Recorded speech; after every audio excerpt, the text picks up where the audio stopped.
like shopping on your behalf. It's simple, safe and secure, and we hope that it helps.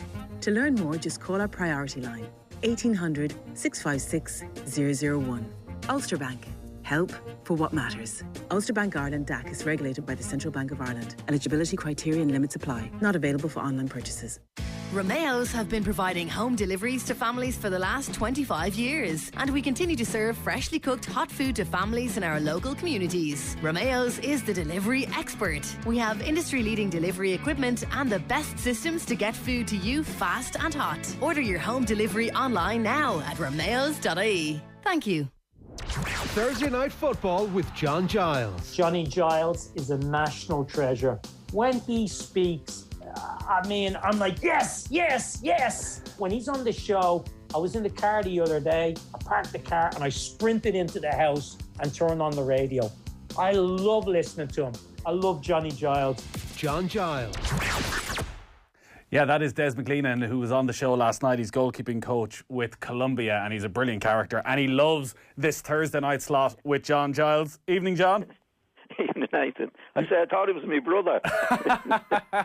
Well, I think he's an Artane man, so he's from the north side, so he hasn't lost the accent. He's a brilliant character. He was fascinating on with Joe last night, and as I say, he's goalkeeping coach with Columbia at the moment. So he's gone far and wide. But you're the connection to home, right? So he's very much enjoying this, as I think a lot of people are over the last few weeks. It's kept us going on these Thursday evenings throughout the lockdown. You keeping well? Yeah, keeping out of trouble anyway, Nathan. Good. That's what we like to hear. That is what we like to hear every Thursday evening. Yeah. So we've gone through various Premier League clubs, all-time 11s, going back to 1960. Last week we had the Republic of Ireland all-time 11, and this week what we're going to do is you're going to pick the all-time 11, basically a rest of the world 11 from players you've played against. So not including Irish players, Welsh, Scottish or English players, but these are all players that you've played against since 1960 from the rest of the world. Yes. Well, no, some of them came on at half-time, but I did play against them. They all qualify. I did play against them at some time or other. Yeah, definitely. I've seen the shortlist. It is quite a shortlist. It is a who's who of the greatest players, and I don't think there's anybody else really who's been in a position to go through a list like this. I was in doing my research, John. I was looking at some of the types of people you played against, and you played against players who played in the 1950 World Cup, and you've played against players who played in the Premier League. So that's the longevity that you could go with for a list like this.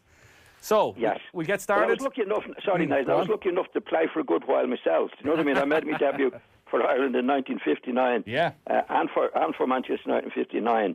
And then I played, I think, in the Irish team until it was 1979. Now, I'd have to say here, I was player manager for the last 6 years. Yeah. So I was picking myself, Nathan.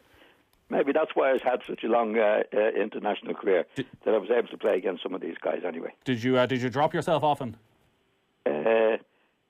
No.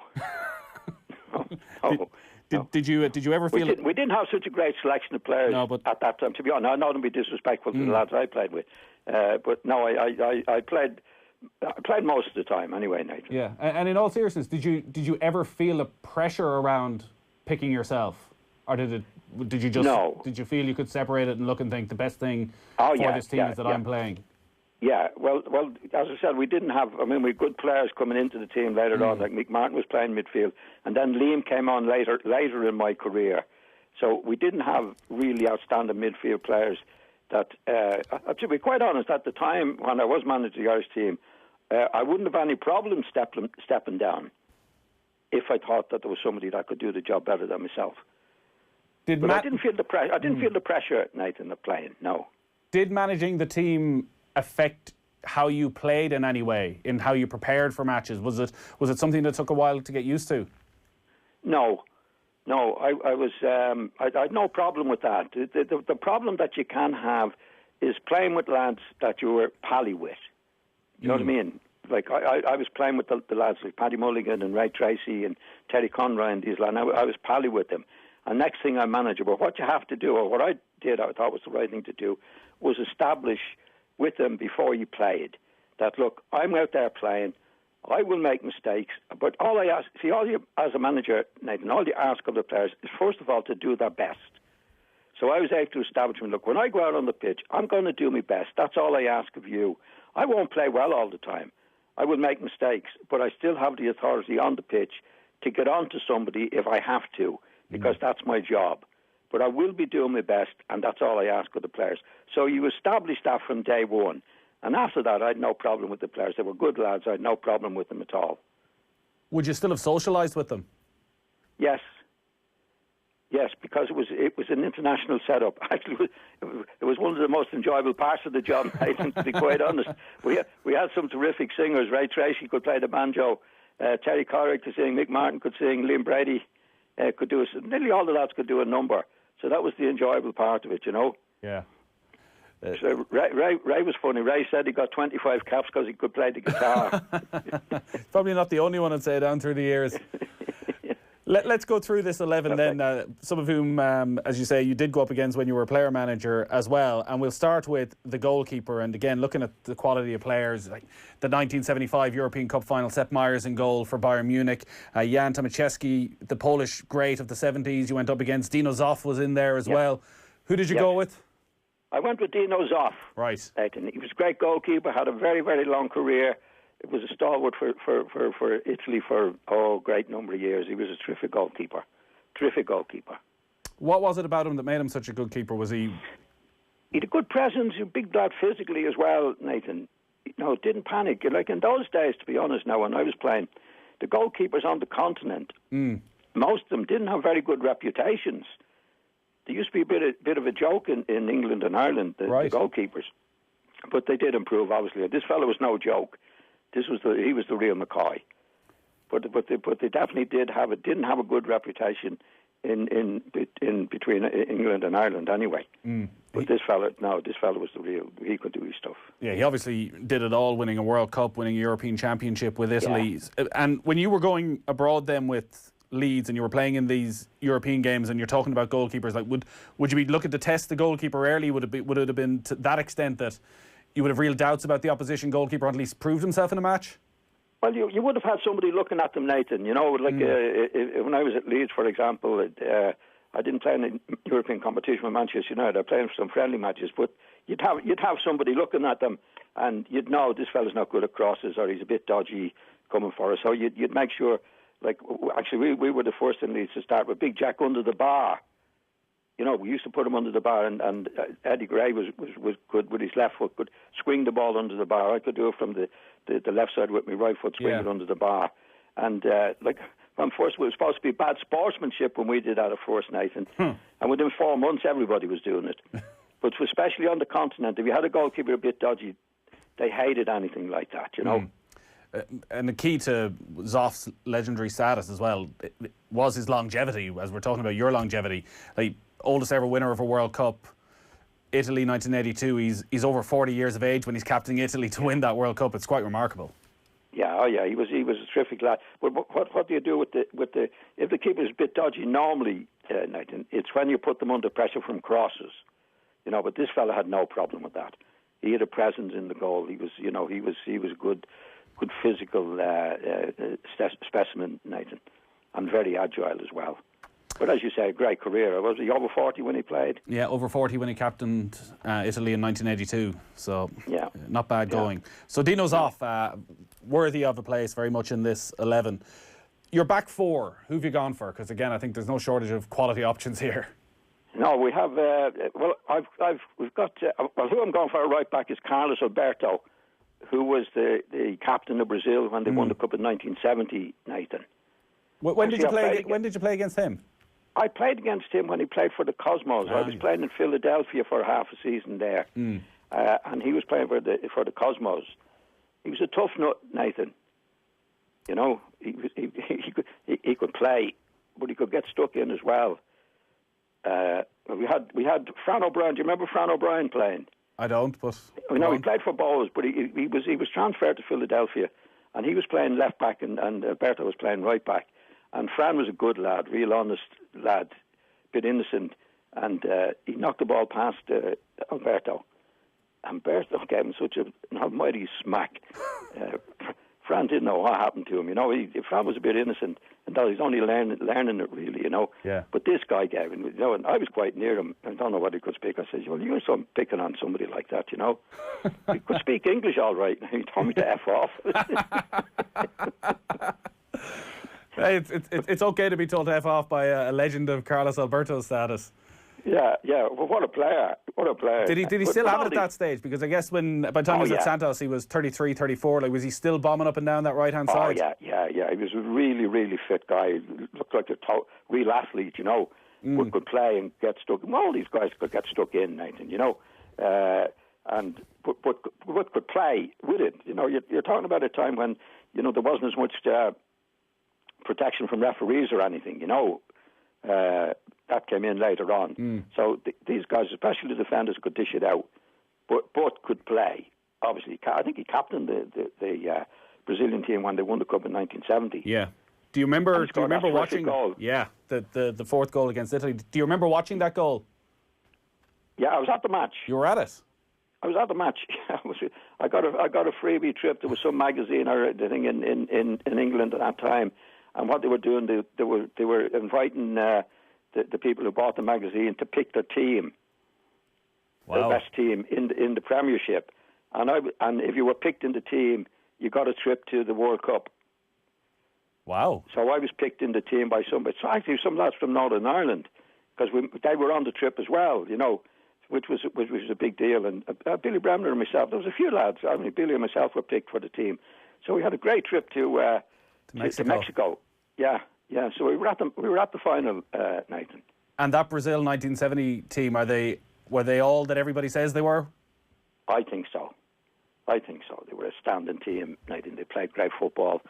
They had Pele at his best, who could win matches virtually on his own. Terrific players, really, really terrific players, and they well deserved to win it. They won it in style, Nathan. Yeah. You know. Yeah. Did it feel like it was a different brand of football, a different style of football that was happening in England? No, not really. You know, the style of football is because of the players that you have on the pitch. You know, and like just Brazil had some amazing players, headed by Pele. You know, Pele I think scored a first goal. I think they went one down, and he scored a header. He wasn't such a big fella, Pele. He was only about 5'8", you know. But heading the first goal Brazil got was a header from Pele, cross from the left wing, nearly from a standing start. Nathan, he was unbelievable in the air. Yeah, the ridiculous leap. Did you ever play against Pele? I never played against. No, he finished. Nathan by the time Brazil. Then we played against Brazil. Right. I think he retired after the World Cup in 1970. I met him though. He came to Dublin. I think he was on some commercial deal when I was player manager of the Irish team, and whoever was dealing with him, they took him up to where we were training. I think it was for a couple of photographs, and I was chatting to him for a few minutes. You know. Yeah. And. Like I was saying to him, would you never go into management? No management. didn't fancy. But he seemed a really, like most of these great players, very modest lad. He was very friendly in that, Nathan, you know. We better go through this. Player. Yeah, what a player. Yeah, okay. One of the few, I think, missing out on this 11 that you didn't go up against. We better go through the rest of this back four then. Who else have you got? Yeah. Who did I start with there? You started with Carlos Alberto. And I've gone with Bertie Vogts. Okay. The German lad. Yeah, would you have gone up against him a few times? There's a couple of names in there. Calcil for Germany I've got in there. I've got Alberto Tarantini from Argentina. No, I've gone for the two full-backs, Roberto and Bertie Vogts. Bertie Vogts, as a player then, you probably played him, I guess, at club level and probably at international level? Yeah, I think so, Nathan. He was another guy who could dish it out. I had a couple of goals with him, Nathan. Yeah, Bertie. Yeah, he was good at it. He was a bit clever. You know, he wasn't. He'd catch you on the slide. Referee wouldn't even notice it. You know, but he was good player, very quick, could attack well. You know, he played at the time when Germany were really probably one of the best in the world. But quick lad. Could attack, could defend. Excellent player. Yeah, and the Mönchengladbach side, that at the time, even though I know it was Bayern Munich that you played in the European Cup final, Mönchengladbach were right up there dominating the Bundesliga at the time. Yeah, they had terrific. Well, between Bayern Munich and them, they had great players, Nathan, as we know. That's what made the German team so great, the combination that they had. And he was one of them anyway. So, who are the other two then in the back four? The other two in the back four are Daniel Passarella. Passarella, the Argentinian, yeah. Argentine guy, and of course has to be Franz Beckenbauer. Automatic in the heart of that defence. Oh, what a player! What a player, Nathan. He started out as a midfield player, as most people would know, as a midfield player, and he dropped into the back, and he was unbelievable. I played against him, and people say, because when he got on the ball, he always had loads of room, Nathan, and looking up and could distribute the ball 30 or 40 yards. I remember somebody saying to me, whenever you get stuck into him, you get close to him, and he's like all great players. They give you two choices, Nathan, a bad one and a terrible one. And in Beckenbauer's case, you see, if he was doing what he was doing, if you really tried to run at him, he'd just jog past you with the ball. Right. So the best thing you could do was let him have the ball. That was the best thing you could do. It wasn't a great thing. That was the only choice you had. It was the best choice. And from there, you see, you find with great players, they don't need 10 yards, Nathan. He only needs 2 or 3 yards. So he's looking up, right? And if anybody remembers Beckenbauer, there's always a picture. I have a picture in my head. He's looking up. He has the ball. He's looking up and see what he's going to do with it, right? So if you made a dash at him, he just jogged past you. He'd be gone. So you had to let him do. No, all he needed was the 2 or 3 yards to distribute the ball. He didn't need an awful lot of room, and he was quick as lightning, Nathan. He didn't look it, because he was sort of jogging around most of the time, had all the room in the world, and he was like two players. I used to describe him like two players. When he had to defend, he was excellent, right? But when he had a chance to come forward, he was like a midfield player. And what he would do when he got it at the back, and he'd come back and he'd go past the player. The thing is with Beckenbauer, I don't ever remember him losing the ball. So he'd distribute the ball, and then when his team was on the attack, he could drop back into defence. So it was like two players. He'd go back, come into midfield, do his stuff in midfield, distribute the ball, and then drop back into the defensive position. He was absolutely brilliant. Mostly on his right foot all the time. I remember kicking the ball with his left foot. Right. But he had so much time and space, he could get it onto his good foot all the time and really distribute the ball. He could hit 40-yard passes from that position. He obviously captained... Funny enough, you mentioned somebody from inside. Yeah. I didn't get it to mention him there. Netzer played. Do you remember Netzer? Yeah. He played for Mönchengladbach. But I think there seemed to be a fallout between Beckenbauer and Netzer. And Netzer didn't get in the team when they won the World Cup and that. He wasn't in the team. I think Beckenbauer had an awful lot of authority, power in that particular squad. So I don't know what the fallout was, but Netzer was a top-class player. Really, really top class. So Beckenbauer was obviously captain of that Bayern Munich team that beat Leeds in the European Cup final in 1975. Your other selection then, Daniel Passarella, who was captain of the Argentina team that won the World Cup in 78. You had a couple of games against Argentina around that late 70s period. Yeah, well, the first one actually was with the League of Ireland team, Nathan, in 77, I think. They were getting ready for the World Cup. Yeah. At that time, they won it in 78. Well, in 78 it was, because they won the World Cup in 78. So a League of Ireland selection played the Argentinian national team? Yes. But the thing was about it, the story behind it all, it was Louis Kilcoyne, who was a brother-in-law of mine, who was with Rovers. He did some agency work, but he organised the match, right? And as far as I was concerned, going over with the lads, which we went over the day before, it was the League of Ireland versus their league team, Argentina. Okay. Right? So we didn't know until we got there that we were actually playing the Argentinian national team. When did you find that out? The day of the match. Because that Argentina team that you played had 10 of the 11 players that played in the World Cup final. I think Mario Kempes was the only one missing. Yeah, but exactly. But we didn't know at that time. This was the new Argentinian team. Nathan, that nobody knew anything about. What we knew about Argentina before that was a very, very indisciplined team, played at Wembley against England in the World Cup in '66, and the captain, Rattan, was sent off. Oh, they were a gang of hooligans. But what we didn't know was they got a new manager at that time called Menotti, who was getting a grip of them.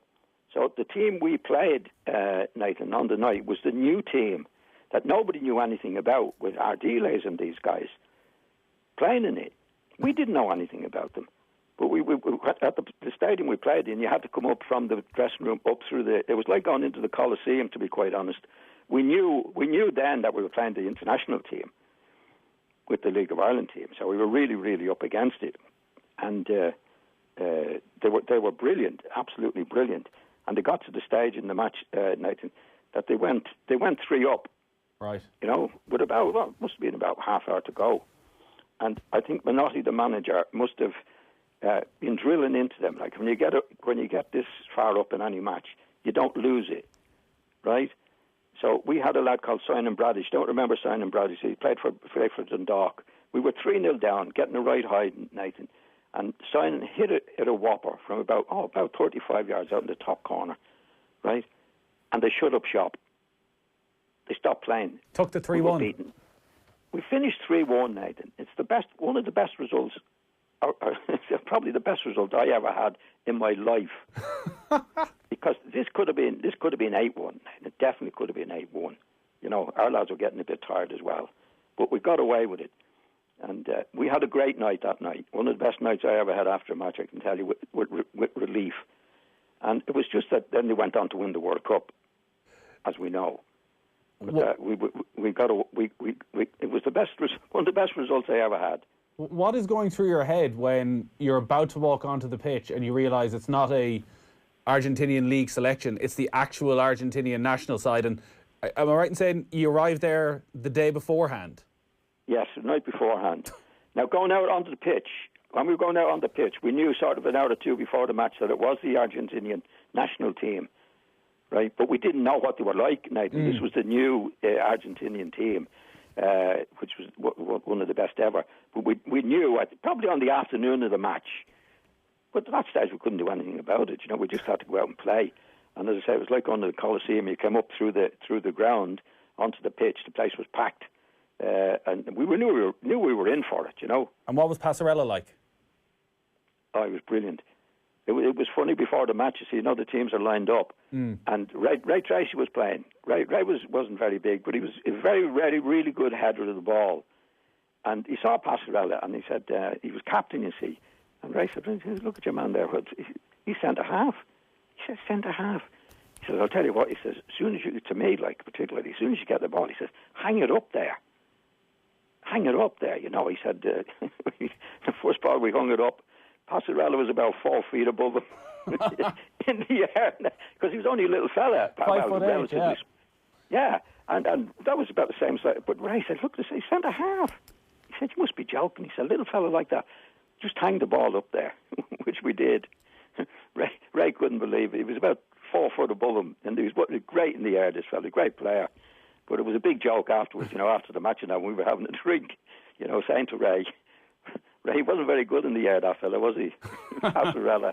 See, we didn't know any of them, Nathan, at this stage. And did you spend long in Argentina? Home next day. Sorry, so you went to Argentina for 2.5 days and played the Argentinian national side? Yes. Yeah, it was a League of Ireland team, you know. Madness. And Louis Kilcoyne had organised it, you know. And again, I said, look, we thought, well, it was a trip. It was, we'll play the Argentinian team, you know, like their team, their league team, and we didn't know anything about them. At that time, this team came from nowhere, virtually nowhere, to be on one of the great teams to go on and win the World Cup. And luckily enough, we were lambs to the slaughter. But luckily enough for us, they didn't go all the way. Yeah. 3-1, couldn't believe it. And Ray Tracy leading the sing-song that night, so it was all good. Well, he'd be leading the sing-song anyway. If it was 3-1 or 8-1. Ray tells a funny story himself that night, and when we were playing for Rovers at the time, we were going out to, because he played the guitar, he brought the guitar with him and had to play the sing-songs. And Ray always made the thing afterwards. He said he got 25 caps for playing the guitar. But we were going out anyway, one of the matches, and we're in the taxi, and we're going out, and he said, "Oh, Ray," Ray says to me, "He said, I forgot my guitar." And I says, "Have you got your? No, I've got my boots or something." That's what he said. "Yeah, I forgot my boots, John." I said, "Have you got your guitar with you?" He said, "Yeah." I said, "Never mind your boots." He took it well anyways, that's the main thing. Ray could have a joke about anything. We need to take a very quick break, John, because we've a lot of quality players to get through and we're going to be tight on time. We'll get back to that in a moment. Football on Off the Ball. With Paddy Power, the greatest football partnership since Shearer and Owen. On Alive and Kicking this weekend. Asthma in Ireland, the recent surge in COVID concern calls to helplines and advice on how to beat breathlessness. I'll be joined by Conor Crichton of the Dublin Boys Club and Artis Mazer to discuss healthy masculinity, and Andy Ramage of 1 Year No Beer shares everything he knows about motivation. Alive and Kicking with Claire McKenna. This Sunday from 9 a.m. on News Talk. Right, that's it. Just one more bet and I'm done. I haven't got a problem. Sure, it's only scratch cards. Everyone does it. It's hard to take that first step and admit you have a gambling problem. At HelpLink, we offer a free gambling addiction service that's available 7 days a week and out of hours. If you or someone you know has been affected by gambling, call HelpLink now on 0818 99 880 or visit helplink.ie. It's never been more important to clean around the house. But we all need our euro to go further too. Well, you'll have everything spotless with Everyday Savers from Dunnes Stores. We've antibacterial spray for only €1, bleach €1, washing up liquid €1, and a 4-pack of kitchen towels just €1. Plus, with our 10 or 50 grocery voucher, you save more each time you shop. Dunnes Stores. Always here for our customers, always better value. Terms and conditions apply, minimum spend required. At Harvey Norman, we're here to help. Our online store is open and we can deliver the products you need to your home. So if you're looking for technology to help you stay connected to work, school, family and friends, a home office desk, a spare bed, or if you need to replace a washing machine or fridge, then visit us at harveynorman.ie. And right now, get free delivery on all orders of furniture, beds and mattresses over €200. Harvey Norman, your appliances, technology, furniture and bedding specialists. Go! This is not the time for business as usual. It's time for effort and imagination. It's time to use technology to start your online plans. It's time to work from home to stay in touch. It's time to look to each other. Scoil Céile. Ireland is working online with help from Black Knight and .ie, because now we need better than business as usual. Call Black Knight on 1850 929929 or visit blackknight.ie. Football on Off the Ball. With Paddy Power, the greatest football partnership since Jeff and Heskey. Welcome back. John Giles is with us picking his all-time 11 of foreign players he's played against since 1960. So far, we've Dino Zoff in goals, a back four of Carlos Alberto, Bertie Vogts, Franz Beckenbauer and Daniel Passarella. John, as always with these things, we're tight in time, so we'll tear through some of these. You've gone for a two-man midfield. Two-man midfield, Nathan, because we're overloaded up front. So I've gone for Roberto Rivellino from Brazil and Michel Platini from France. You've obviously, over the last few weeks, gone through a whole host of unbelievably talented central midfielders. Yes. Where does Platini fit in around that sort of list? Was he more that number 10 role, or could he do a bit more than that? Well, he could score his fair amount of goals, but mostly a deep line player who could be a brilliant distributor of the ball, Nathan. And he was a main, I'd say he was the main influence on the emergence of France at that particular time to become one of the major teams in Europe. He was excellent. He brilliant technique, great distributor of the ball, scored his fair amount of goals from midfield. But he was a midfield player, a midfield schemer, as they used to call it in my day. Yeah. Rivellino, obviously a part of that 1970 team that you went and saw in Mexico as well, and people remember him probably from the moustache as much as anything else. As a central midfielder, why is he in your team? Well, he was a goal scorer. He had, you don't need to say somebody's a lovely, sweet left foot. He was brilliant on his left side. He could go past players, Nathan, but he had a deadly, deadly left foot. For a midfield player, if he beat you and he was getting a shot in. Actually, in the match I played against him in Brazil prior to a World Cup, he scored a goal like that. He beat somebody, got on his left foot and hit it from about 25, 30 yards, giving the goalkeeper no chance. And he like most Brazilians, control, no problem. No, really, really good, really top-class player. Not too many holding midfielders in this side. Revellino and Michel Platini as the two midfielders, and you've gone for 4 attackers. And like the short list of players, we'll touch on some of them when you pick your 4 that you could have gone for in this is quite frankly ridiculous. Which 4 have you gone with? I've gone with Johan Cruyff. Yeah. I've gone with Diego Maradona. Not bad. Alfredo Di Stefano. Right. And Ferenc Puskas. Yeah, that's not a bad front 4 there, John. Oh, it's unbelievable. They do a job. And that's without the ones I couldn't put in, Nathan, Gerd Muller. If you want, we've got Uwe Seeler.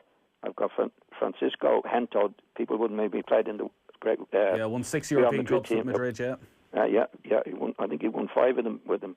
Johan Cruyff, Mario Kempes, Gerd Muller, Jairzinho from Brazil, the right winger that played in that particular... Brilliant. It's who to leave out, to be honest, Nathan, These were all great players. You saw a very, very young Maradona. I think he came on the 2 times you played Argentina in those late 70s with that League of Ireland selection, and a year later in Dublin. He came on for fleeting appearances towards the end of matches. Did you have any sense then that he was going to go on and become arguably the greatest player there's ever been? Well, he came on for a late spell in the match in Argentina, but in Dublin he came on at half-time, actually. Right. And you could see then, he was a couple of years older or whatever it was at that time. Actually, he got a ball on his left foot and hit the crossbar with it. I think we got a no-score draw with them. But you could tell then, at this stage, this fellow was a genius. Genius. I mean, he was. It's very hard to say it, Nathan, but what he had, I don't know if anybody saw the documentary recently on him. Like, he's well up there with me with being the best ever.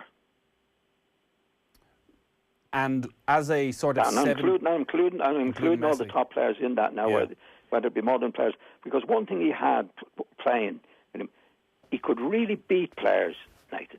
He could dribble, he could go past players. Now, Messi is a great player, and Ronaldo was the great modern players. But they don't beat players the way this fella could beat them. And there's nothing better than somebody who can beat the opposition, Nathan. Do you know what I mean? Now, what was it? Go on then. Talk a bit more about that. About when you talk about beating a player different to what someone like Messi would do. Well, Messi beats them, but he doesn't go past them in a way that this fellow then Maradona went past them, Nathan. When it's in the tight area, he can beat. But I think the first thing that Maradona had when he got the ball is, I'm going to take these on. Now, it's hard to describe it without showing it on video. Now, these fellas I'm talking about, Messi and Ronaldo and Puskas, and so, these are the best players in the world. And I probably, probably shouldn't have mentioned that. But that's what I feel with Maradona. Right. That he had something that the others didn't have, which was going past players as well as he did, which, in other words, to make goals on his own. Messi is the next best at it, doing it in a certain way. Because, but he wouldn't be going one-on-one and taking them on and beating them the way Maradona did. But don't get me wrong. I mean, Messi and all these were great players.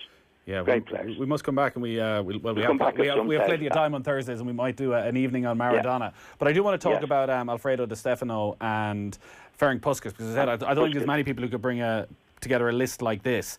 And when did you play against the two of them? I played against them at Manchester United.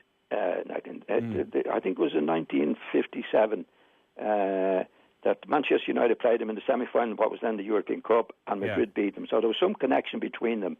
And then in 58, we had the Munich air disaster, and I think it was about 1959 onwards. They had a friendly match every year. Okay. Right?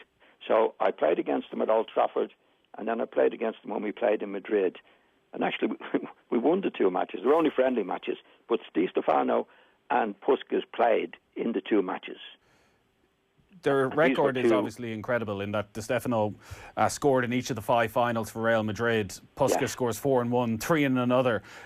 2 of the all-time greats, again, that we probably don't have a huge amount of footage of. What's your memory of them, of actually playing against them? Because I'm sure growing up you would have heard so much about them. Did they live up to everything you had heard about and expected? Oh yeah. Actually, looking back on my career, or most lads' career, one of the great things, the most enjoyable things, Nathan, was playing against players like that you'd see and play. I mean, Puskas played at Wembley against England when England were supposed to be the first foreign team to beat them, apart from us, of course, where they beat England 6-3 at Wembley, and Puskas, I think, was playing in that particular match. That was 1953. Well, I was only about 12 at that time, 13 at that time, and Puskas, and we saw a bit of Di Stefano playing as well. But to be on the pitch with them was, like I found in my career, looking back, to be playing against these guys who were idols of mine, to be actually on the same pitch with them, Nathan, was incredible. And they didn't let me down as far as players were concerned. Puskas, stocky guy, scored about 1,000 goals in 1,000 matches. Left foot, you've never seen a left foot. I've never seen a left foot like him. Stocky guy, had enough pace, though, to make a space and getting a shot in from 20, 30, 40 yards out, Nathan. He was deadly.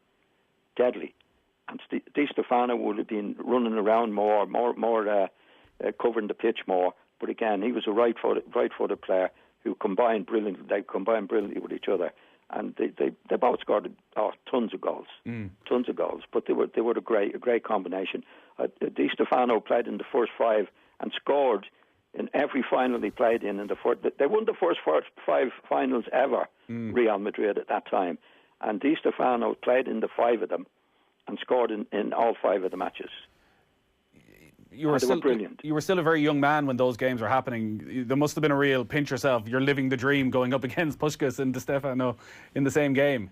Yeah, well, as I said, I idolised them from a distance. You know, it was one of the great things as a football, for me anyway, I think most kids, that you're playing against, even apart from those 2 lads, in league matches. I remember playing against Newcastle and a lad called Jimmy Schooler. Most lads wouldn't. He was a great Scottish player. Playing, and Bobby Mitchell, the outside left of Newcastle, who played in 3 cup finals and that. To be playing against these guys was incredible. It's what I actually did dream about when I was a kid. So playing against Puskas and Di Stefano in particular, Nathan, was huge. They were only friendly matches, but actually we won the 2 matches.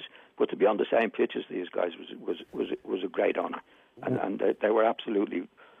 Well, we're still talking about them today. Yeah. I know a lot of people haven't seen them, but I think I said to you today, Nathan, if anybody listening gets a chance to see one of the old matches, particularly the match at Hampden Park in 1960, where they won 7-3 against Eintracht Frankfurt, yeah.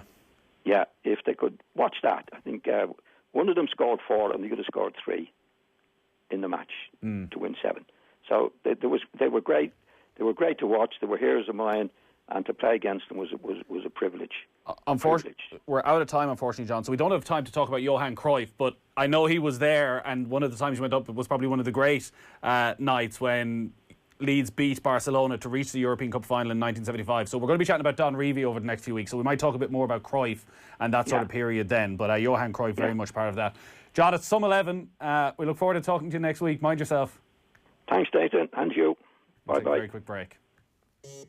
Football on Off the Ball with Paddy Power, the greatest football partnership since Shearer and Owen. News Talk is now available on your smart speaker. Alexa, play News Talk. This Irish success story is brought to you by Guaranteed Irish. Who would have thought from humble beginnings in a small-town butcher shop in the 1880s that Clonakilty black pudding would be exported around